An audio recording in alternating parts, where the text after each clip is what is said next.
Sed pues imitadores de Dios como hijos amados, y andad en amor como también Cristo nos amó. Efesios capítulo 5 versículo 1 y 2. Te damos la bienvenida al canal de Reflexiones Cristianas. Contigo un servidor, José Mederos.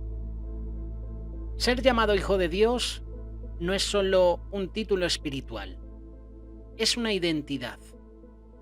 Cuando tú y yo aceptamos a Cristo como nuestro Salvador, no solo obtenemos perdón, sino que somos adoptados en la familia de Dios. Esto significa que nuestra manera de vivir ya no debe seguir los patrones del mundo.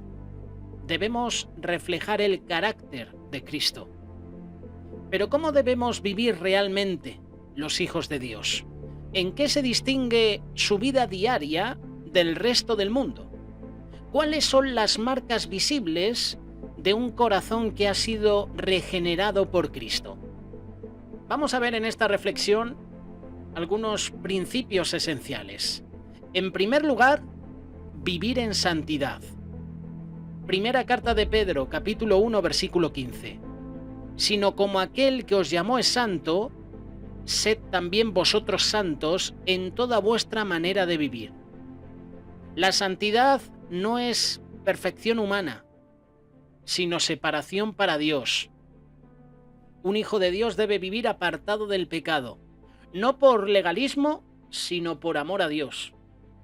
La santidad se expresa en lo que hablamos, en lo que miramos, cómo tratamos a los demás, cómo usamos nuestro tiempo, cómo usamos también nuestros recursos. No somos santos para ganar el favor de Dios, pero somos sus hijos. Y cada día buscamos la santidad, el ser apartados para Dios. Queremos honrar su nombre. Así que este es el primer punto, vivir en santidad. El segundo punto también es importante, vivir en amor. En esto conocerán todos que sois mis discípulos, si tuviereis amor los unos con los otros. Juan capítulo 13, versículo 35. El amor es la evidencia más visible de un corazón que pertenece a Dios. Y no se trata solo de emociones, se trata de acciones concretas. Amar al prójimo, aunque piense diferente, es lo que tenemos que hacer tú y yo. Perdonar al que nos ha herido. Servir sin buscar reconocimiento. Ayudar al necesitado sin esperar algo a cambio. Eso es vivir en amor. Y Cristo es nuestro modelo. Él nos amó cuando aún éramos pecadores. Si somos hijos de ese Dios, debemos amar como Él. ¿Estás viviendo en amor? ¿Estás viviendo en santidad? ¿Estás viviendo en obediencia? El que dice que permanece en Él debe andar como Él anduvo. Primera carta de Juan, capítulo 2, versículo 6. Un hijo de Dios no vive por sus propios deseos. Su autoridad es la palabra de Dios. Obediencia no es esclavitud. Obedecer es una respuesta de amor. Obedezco porque sale de mí, porque sale de mi interior.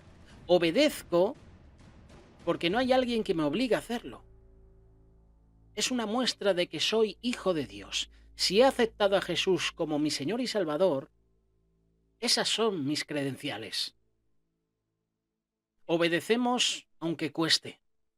Obedecemos aunque no entendamos todo. Obedecemos porque confiamos en el carácter de Dios. No todo el que me dice Señor, Señor, entrará en el reino de los cielos, sino el que hace la voluntad de mi Padre, es decir, el que obedece la voluntad del Padre. ¿Estás viviendo en obediencia? ¿Estás viviendo en fe, en esperanza? Mas el justo por la fe vivirá. Romanos capítulo 1, verso 17. Los hijos de Dios no caminan por vista, caminan por fe. Aún en tiempos de crisis, aún en tiempos de enfermedad, aún en tiempos de incertidumbre, confiamos en que Dios tiene el control. Confiamos en que Dios es fiel. Dios es fiel a sus promesas. Confiamos en que Dios no nos abandona. Nuestra esperanza no está en el dinero, ni en la salud, ni en los gobiernos. Nuestra esperanza está puesta en Cristo resucitado que vive en nosotros y viene otra vez.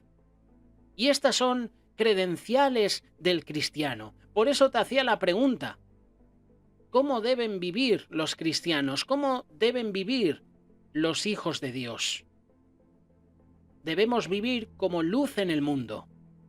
Vosotros sois la luz del mundo. Así alumbre vuestra luz delante de los hombres. Mateo capítulo 5, versículo 14 en adelante. Un hijo de Dios no puede ocultarse. Su vida debe reflejar la luz de Cristo en medio de un mundo en tinieblas. ¿Y cómo podemos reflejar la luz de Cristo? Muy fácil, con integridad. Ser íntegros.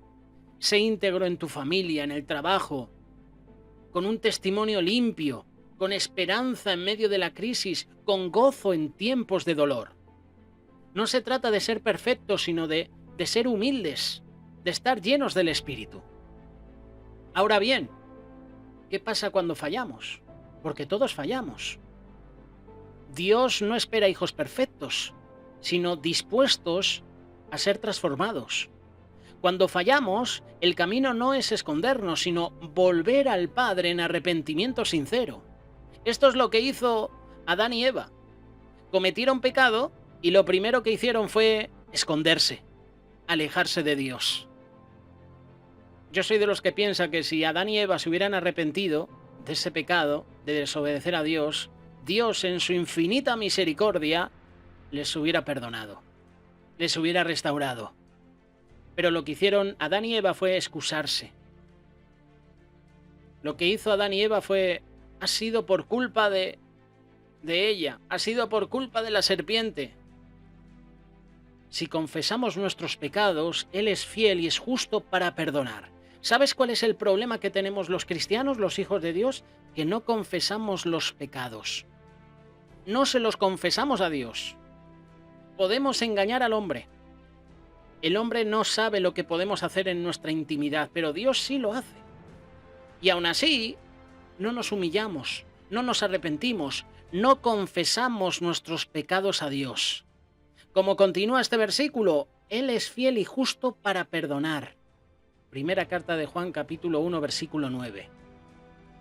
Ser hijo de Dios es el mayor privilegio que un ser humano puede tener, pero también el más alto llamado. Nuestra vida debe ser un reflejo de aquel que nos adoptó por gracia. Por eso hazte esta pregunta: ¿estoy viviendo como hijo de Dios? ¿O estoy viviendo como un creyente de nombre? Hoy es el día para renovar tu compromiso con tu Padre Celestial. No vivas como huérfano cuando tienes un Padre eterno que te ama. Tienes un Padre que te guía, que te llama a vivir como luz, con fe, con amor, con obediencia, en santidad. Somos hijos de Dios. Y los hijos de Dios deben vivir como Dios demanda. Esta es la realidad. Viviendo como un soldado, como un atleta, como un labrador del reino. Tú pues, hijo mío, esfuérzate en la gracia que es en Cristo Jesús. Sufre penalidades como buen soldado de Jesucristo. Pablo está escribiendo desde una prisión romana. Pablo está dando instrucciones a su discípulo amado Timoteo. Y en medio de los tiempos difíciles y peligrosos para los cristianos, Pablo no le promete seguridad. No le promete a Timoteo comodidad, éxito, no. Le llama a ser fiel. Le llama a esforzarse, a perseverar. Así es como debemos vivir los hijos de Dios. Siempre fieles, esforzándonos cada día, perseverando hasta el final. Qué interesante que Pablo utiliza estas metáforas, ¿verdad? Soldado, atleta, labrador. Qué interesante porque estas personas o estas figuras no solo eran comunes en la cultura romana. Están reflejando realidades de lo que significa ser un verdadero discípulo de Cristo en los tiempos de prueba. El cristiano como buen soldado, Tú y yo tenemos el llamado a resistir, a sufrir. Por eso Pablo le decía a Timoteo, tú pues sufre penalidades como buen soldado de Jesucristo. Debemos vivir como un buen soldado de Jesucristo. La vida cristiana no es un paseo fácil, es una guerra espiritual. El soldado no se alista para la comodidad, sino para la batalla. Y Pablo no suaviza la realidad. Pablo le dice a Timoteo que seguir a Cristo implica sufrimiento. Y así es como debemos vivir los hijos de Dios, sufriendo. Vamos a sufrir penalidades. Pero dentro de esas penalidades el Señor nos va a tener en su cobertura espiritual y nos va a proteger. No se trata de buscar el dolor, sino de estar dispuestos a soportar adversidades por amor a Cristo. Tal como un soldado soporta entrenamientos, soporta hambre, soporta soledad, soporta los combates, así el cristiano soporta las pruebas.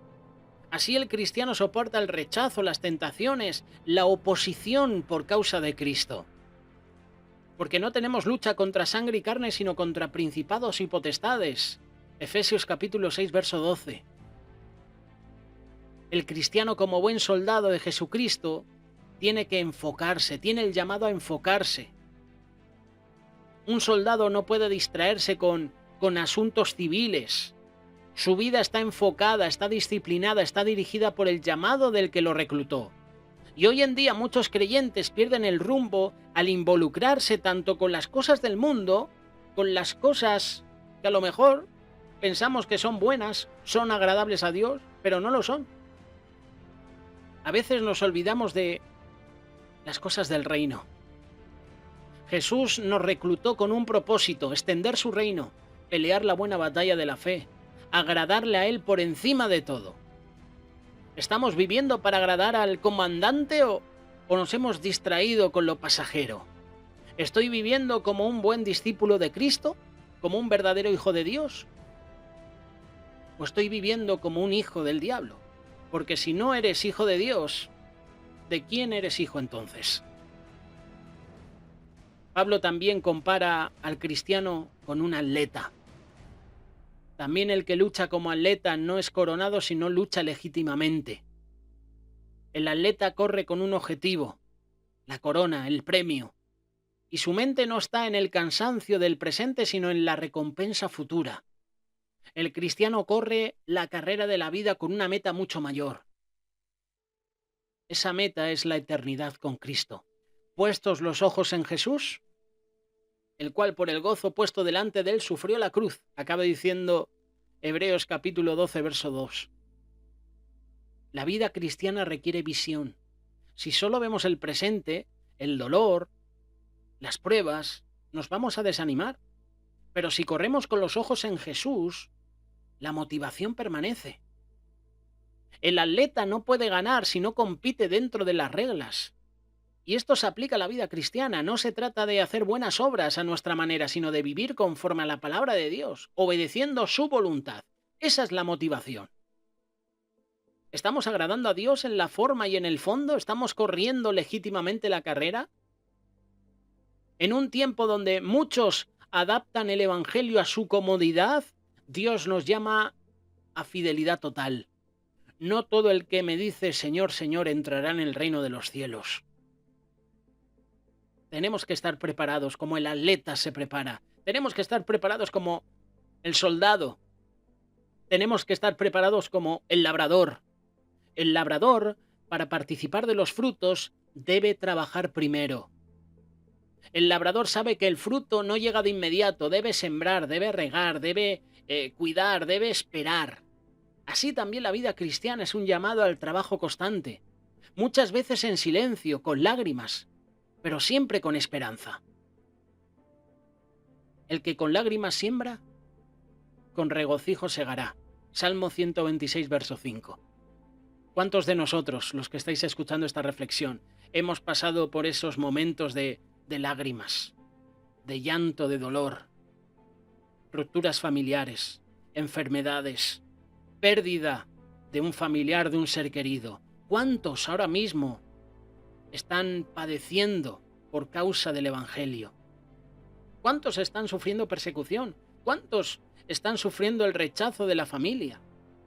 ¿Cuántos de vosotros ahora mismo lloráis? El reino de Dios no crece con prisas. Servimos, evangelizamos, discipulamos, esperamos, porque sabemos que Dios da el crecimiento. Y sí, va a haber un crecimiento con lágrimas, pero también con gozo, con alegría. El labrador trabaja para ver fruto. Y tú y yo, como discípulos de Cristo, no fuimos llamados a la pasividad, sino a una vida productiva en Cristo. El fruto es tanto interno como externo. Y Dios quiere una vida cristiana que dé testimonio, que transforme entornos, que toque vidas. En esto es glorificado mi Padre, en que llevéis mucho fruto. ¿Cómo se nos va a reconocer a los hijos de Dios? Por los frutos. Por los frutos los conoceréis. Sabrás si una persona es hijo de Dios por sus frutos. Sabrás si una persona es hija del diablo por sus frutos. Esfuérzate en la gracia que es en Cristo Jesús. Considera lo que digo y el Señor te dé entendimiento en todo. Pablo no llama a Timoteo a hacer todo esto en sus propias fuerzas, que muchas veces nos equivocamos. Somos así. Pablo le exhorta a Timoteo diciendo que haga las cosas en la gracia de Dios. La vida del cristiano es un llamado exigente, pero posible por medio de la gracia. Dios no busca héroes independientes, busca siervos dependientes de Él. Pablo le dice a Timoteo, el Señor te dé entendimiento. ¿Qué está diciendo Pablo? Que esta misión, que esta labor, Timoteo, hermano, hermana que me estás escuchando, no puedes hacerla solo. Necesitas gracia para resistir, para correr, para sembrar. Necesitas sabiduría para entender cómo vivir hoy como un buen soldado, como un buen atleta, como es el labrador. ¿Cómo estás viviendo tu fe? Hoy Dios nos llama a mirar nuestra vida cristiana con seriedad. ¿Estamos viviendo como un buen soldado de Cristo, soldados fieles, atletas legítimos? ¿Estamos viviendo como labradores perseverantes? No se trata de religiosidad, se trata de una vida activa, enfocada, disciplinada, con un propósito eterno.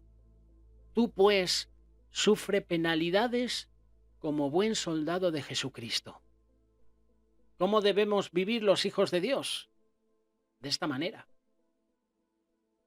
Agarrados a Dios.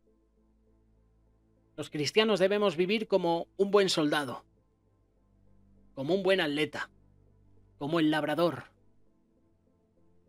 Ambos trabajan con esperanza, con fe. Y así tenemos que hacer nosotros. Por eso, ora a Dios en estos minutos.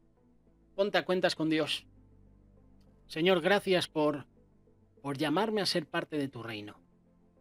Señor, ayúdame a vivir como un soldado valiente, como un atleta que corre con pasión, como un labrador que siembra con fe sabiendo que va a dar fruto agradable. No permitas, Dios, que me distraiga, que me desanime, que me rinda. Fortaléceme con tu gracia. Ayúdame a darte gloria con mi vida. Hermano que estás escuchando esta reflexión, hermana que nos estás escuchando, ¿cómo estás viviendo tu fe? ¿Estás viviendo como un soldado? ¿Un atleta, un labrador del reino? Vamos a pasar por dificultades. Tenemos el llamado a resistir, a sufrir, porque seguir a Cristo implica sufrimiento y vamos a sufrir por causa de Cristo. ¿Estás dispuesto a soportar adversidades por amor a Cristo? Que Dios te bendiga.